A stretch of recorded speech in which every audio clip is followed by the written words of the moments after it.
Yes, people, welcome to the video. How are we doing? So today I'm going to talk about books, and I'm going to give you a list of the books that I have found most influential, and I'm also going to talk a little bit about why I found each of those books at least somewhat influential.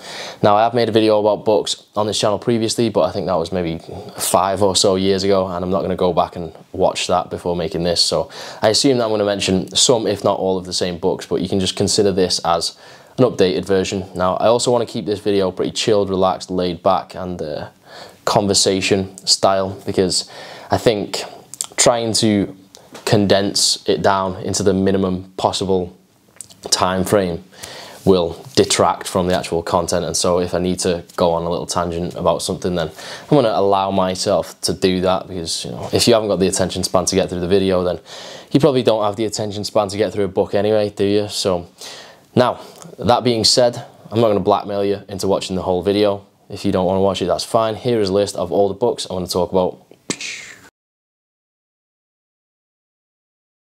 So if you don't want to listen to me talk about those books, you can just go away and read them or not, whatever, that's your prerogative. So final point before we start, and this is a point that I have made in many videos previously, so I apologize if you're hearing me say this stuff for like the 5th time or something, but in general, I think that we just expect a little bit too much from books, and there's probably a couple of reasons for that. I think the first is just that the self-improvement industry is just that, it's an industry, and any industry needs some kind of marketing strategy to sell stuff, right? So although authors, I am sure, you know, I'm not taking a jab at them, I'm sure authors set out with a very selfless, altruistic goal, and maybe they just have a message and they think, I want to get this message out and share it with people so that it can help people. However, you don't get a book published unless it's going to sell copies, and to sell something, you know, you need some kind of marketing plan. And so I think, as with any other product, the promise is always very high, if you know what I mean. So the aftershave is going to make you irresistible to women.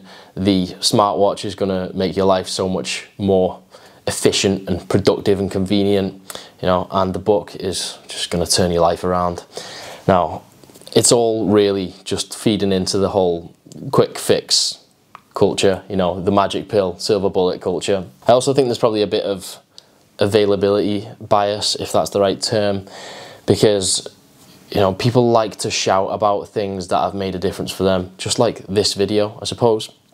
And so someone might make a YouTube video saying, yeah, there's 7 habits of highly effective people really changed my life. But if someone read it and thought, yeah, from 6 out of 10, it's all right, some decent points, but that's about it, they're probably not going to make a YouTube video about it. You know what I mean? They're probably not going to post it on their Instagram story. And so you only really see the extreme, more extreme views, I suppose. However, I suppose in a way that only really applies to books that come under the category of self-improvement / self-help, and I don't actually think that I'm going to talk about any of those today. So I suppose the point that I'm trying to underline is just not to expect too much. Although these books have been somewhat influential on me, it's really impossible to say how much, you know, like how much of a difference have they really made. Maybe a lot, or maybe none. Like, would my life be different if I hadn't read any of them? Who knows? You know, really, you are just the accumulation of a trillion different influences exacting some kind of force upon you from the moment you're born. And, you know, it's really hard to kind of give an accurate weighting of where the credit should go for the path that you are currently on. So, you know, don't expect too much. Read for fun, read for interest, and if you get something else out of it, that's great. All right, let's do it. The first book is A Short History of Nearly Everything by Bill Bryson. Now, this was actually the first book that I ever read, and I came to read this because my mum is an avid reader, and I went into her one day and I said, Mum, I want to read something. Can you recommend a good book for me? And this is what she recommended. And I think that this was a bit of a masterstroke by her, because she knew that I was just pretty interested, pretty curious in, you know, the sciences when I was younger, and that was just the exact kind of thing I needed to read, because you didn't need much of an attention span for it. It's not, you know, it's essentially what it says on the tin. it is a short history of nearly everything. It talks about like astrophysics, the Big Bang, start of the universe, human history and human evolution, like literally everything. And even though it's fairly old now, I'm sure the wealth of our human knowledge now spans way beyond what is in that book. It's very well put in quite layman's terms, and it really does spark an interest just in the wonders of the universe, mate.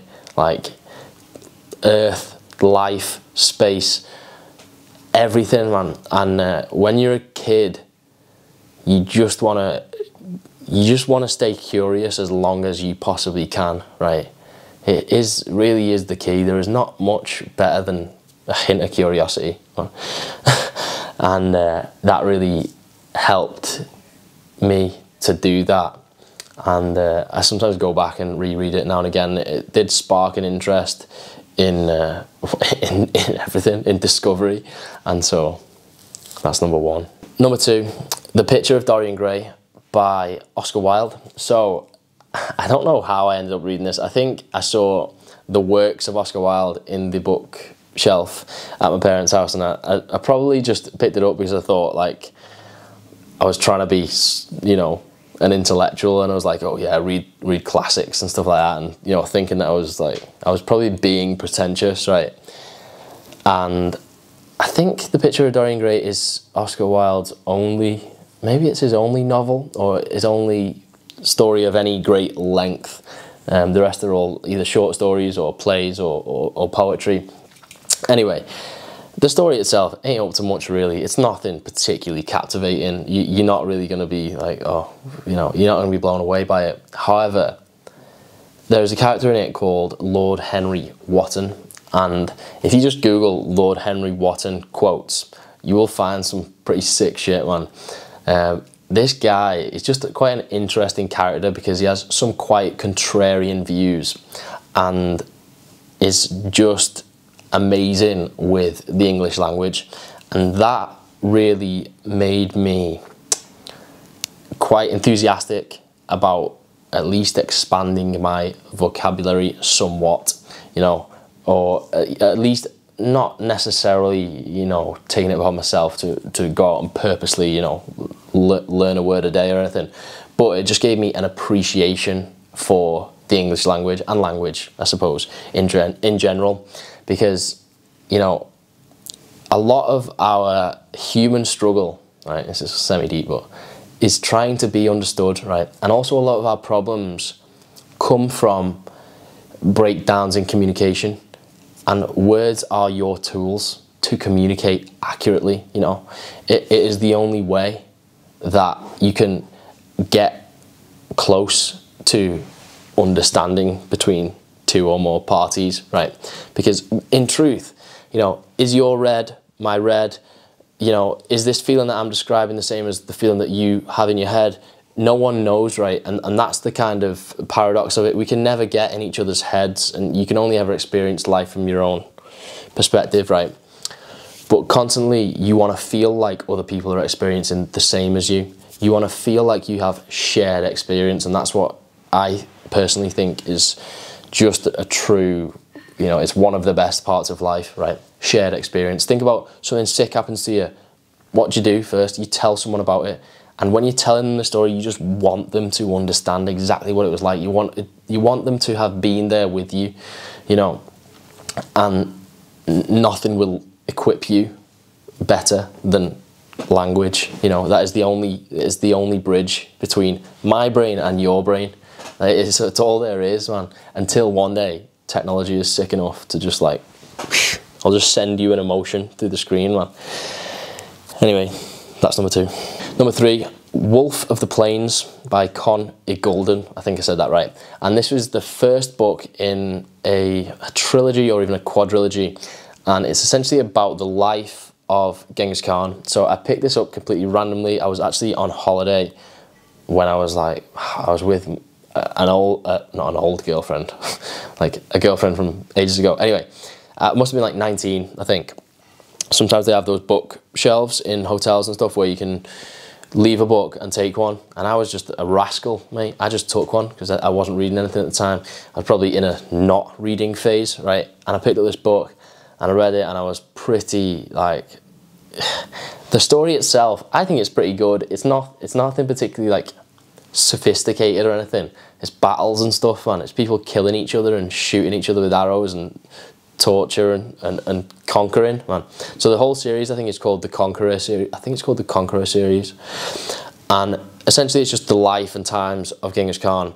Now it is kind of fact-based fiction, so the general events are quite factual, and there's kind of a bit of a story around it, you know, in terms of like the personal goings on of the characters within the stories that the author has, you know, kind of dressed up around it. And he also puts in a chapter at the end of each one saying what's like factually accurate and what isn't, what he's basically made up, right? And a lot of it is pretty bang on to actual events, and it is just an incredible story. If you have never learned about the life of Genghis Khan from when he was, you know, very young, because although he was born as maybe heir to his particular tribe, you know, disaster did befall him quite young in life, and he had to overcome some pretty extreme obstacles.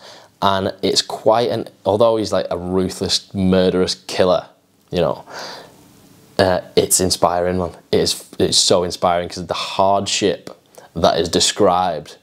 And he essentially goes from 0 to ruling one of the largest, or maybe the largest land empire known to man, you know, maybe, or close anyway. It was big, mate, right? And there is truly just no greater, you know, quote unquote rags to it. It's the original X Factor, mate, you know what I mean? People go on X Factor now and they're like, oh, my cat died, you know, and then, you know, no, mate, read that book, see what this dude went through, and you know, it's just truly inspirational. I just think that kind of does give you some kind of perspective. Like, although rare, once in maybe a millennium, or, you know, now and again, once every few hundred years, an exceptional individual will come along and do some insane stuff. And the reason why they do insane stuff is just because they're not thinking on the same level, man. They're not thinking on the same level in terms of possibilities. Nobody thought it was possible to do what he did, right? To unite the Mongols and essentially conquer China, go up into Russia, down into India, you know, and then west into Europe. Mate, it's insane, right? Read it, you know, it's inspirational. Number 4, Atlas Shrugged by Ayn Rand. I don't know too much about the background and history of the author. I think she was, you know, I don't know, she's dead now anyway, but I think she was some kind of author turned philosopher, right? And the book is bloody long, mate. It is a long book. You will need a bit of patience to get through that. However, I do think the story is at least gripping enough to, you know, to make you actually want to read it, you know. I read it, so I must have.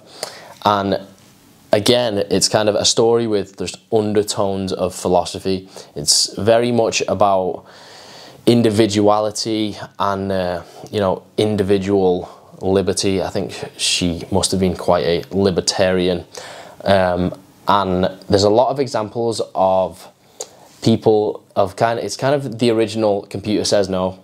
You know what I mean? There's a lot of examples of common sense being overruled by like process and procedure and, you know, bureaucracy type stuff, and just examples of failures in logic, and that is driven home quite a lot. But I think the main thing that I took from this book, and this might be, I don't even know how I feel on this, but it just threw a spanner in the works, is that the author kind of puts forward the idea of a kind of positive form of selfishness in a way. I don't have the words to describe it now, right? I just don't have the words to describe it, but a sense of selfishness that actually overall benefits the group. There's some ideas in there. I probably haven't described this one very well. I apologize for that, but you know, it was a long time since I read it, and yeah, but I still think about it now and again, and it definitely did click something in my brain for a while there. So yeah, it made me think, and anything that makes you think is good enough to read, I think. The Beach by Alex Garland. So you will probably know the film, and I actually did what you're not supposed to do and watched the film before the book. Now, there are some differences. I won't go through them, like the general storyline is the same, but there are some fairly big differences, I would say. But whether you're talking about the film or the book, really it's just a sense of adventure, you know. Really it's just the idea that you don't have to live your life how everyone else lives their life, right? And yeah, if we could be reminded of that, right, every second of every day, shit would be different, man. You know what I mean? Shit would be very different. No one would buy brogues, mate, put it that way. It was probably the, you know, I mean, I'm a cliche, man. It was probably what made me want to travel so much originally. Well, it was part of the influence on that, really. But even aside from the traveling, I'm an idealist, man. Like, I like to believe, but no. Not like, that's the wrong phrase. Not like to believe.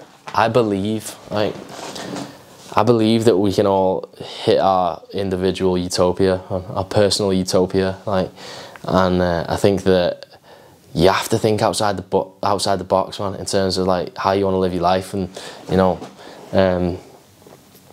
general conformity and going through the motions, and you just got to ask questions like, is there a different way to do shit, man? And that was the book that, you know, poses questions on. So, next one. First They Killed My Father by, I'm not sure if I'm going to say this right, it was like Luong Ung. I'm going to murder it. Murder probably isn't the right word I should use for this, but yeah. Anyway, I read this book when I was in Cambodia, and it's quite chilling, mate. I went to the killing fields and some of the other places that are just pretty rough, actually. It's about the Khmer Rouge and what happened in Cambodia. It was just, I'm sure you will have heard of Pol Pot. I don't want to give you a history lesson, like, it might be somewhat patronising. I'm sure you know about it. If not, get to know about it, man. It's some crazy shit went down in like the 70s, might have even gone into the early 80s in Cambodia. There was millions of people killed, displaced. It was just insane. And this is all about this girl's struggles throughout that. This girl who survived, she got split up from a whole family. Her family gradually got pretty much picked off one by one and killed. And it's essentially a true account of what happened, and it just shakes you, mate. It gives you a real appreciation. I mean, you can never appreciate it. I don't know what life's like outside my ivory tower, man. Outside my little ball of cotton wool that I live in. I don't know what it's like, but you need to try and get a little bit closer, right? Try and understand, man. You know, you gotta realise how lucky you are, basically. And this book is just a reminder that, like, a lot of people have very bad lives, right? Even, you know, today, yesterday, for the whole of eternity. You know, a lot of people wake up, go through a prolonged period of suffering, and then die, right? That's just the truth. I'm not being depressing. If you find it depressing, then you find real life depressing, man. And that's, you know, that's not ideal. And this is just like, it's just a perspective giver, you know. I suppose gratitude was what I took from it mainly, for my life, mate. My fucking Patagonia jumper and my bed sheets and that, you know what I mean? Okay, so the last one, I think, and this is Papillon by Henri Cherrier. I probably butchered that name as well, but, you know, my French accent leaves a lot to be desired, mate. Anyway, this is fiction. Again, I'm not sure if it's supposed to be loosely based on true events. Who knows, mate? Who cares? Really, it doesn't actually matter. It's irrelevant, isn't it? So this is about a guy who we think is wrongfully convicted and sent to an island, what is essentially an island prison, which the French did use, maybe not just the French actually, did use back in the time that this was set. And it's an island around about, it must be, I think Curacao is mentioned, so it must be off Central America or the Caribbean kind of way. I don't know, my geography fails me. Anyway, again, that's irrelevant. It's about this guy's time in prison and his multiple escape attempts, and honestly, it's quite gripping. By the end of it, you do feel like you're in prison with him, which isn't a great advert for a book. You'll feel like you're in prison. But, you know, it's a true spectacle, man. It's a lesson in,